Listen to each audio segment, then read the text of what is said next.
I mean, it's so significant, specifically a Grammy Award, just because it's like affirmation from your peers that you're doing a good job and that you're sort of progressing in life as an artist and as a community member, and that you're impacting culturally. Being told that is it's really important. It's not why I create art, but it gives me the will and energy to do it sometimes.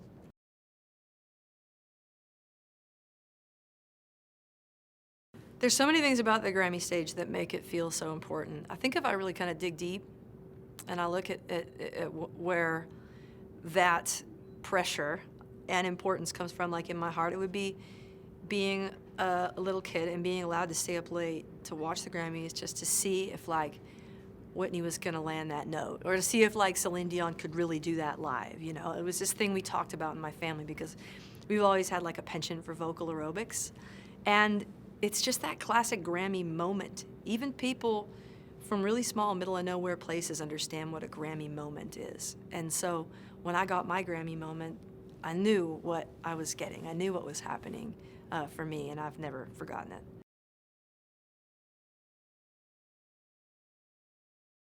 I mean, there have been so many I can't even begin to. It just, for me, it always comes down to those classic divas, those big voice moments on the Grammys. That's what I associate it with, because it's just kind of like, you know, where a lot of my drive comes from.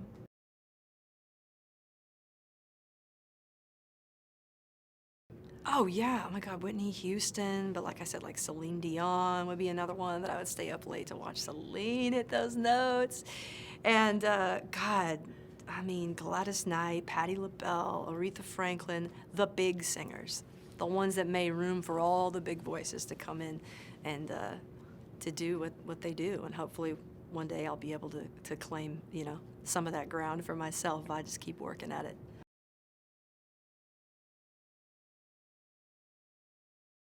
Yeah, I think that I've lived out my big note fantasies, and there'll always be big notes in anything that I sing because it's just kind of how I write.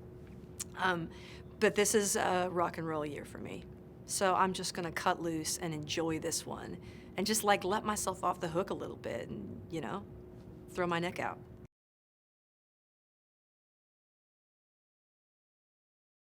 I'm gonna be performing my song Broken Horses. Yeah.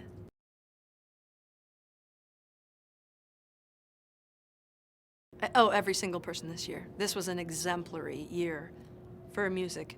I'm not entirely sure why that is, if it's just kind of like post-pandemic angst or the fact that we were all so emotionally pent up for so long, but these are some of the most emotionally revealing and celebratory, like in Harry's case, albums that I've heard, you know, in my entire adult life, and they all kind of happened in one year. So the fact that I just get to be here is just ridiculous. It's ridiculous to me, yeah.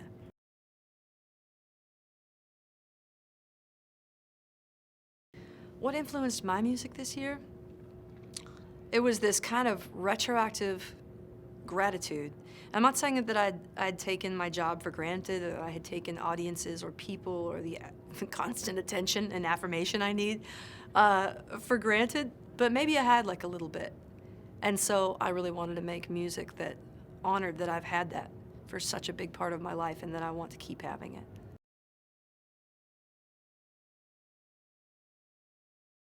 People should watch the Grammy Awards because you don't know what's gonna happen. You don't really know what's gonna happen.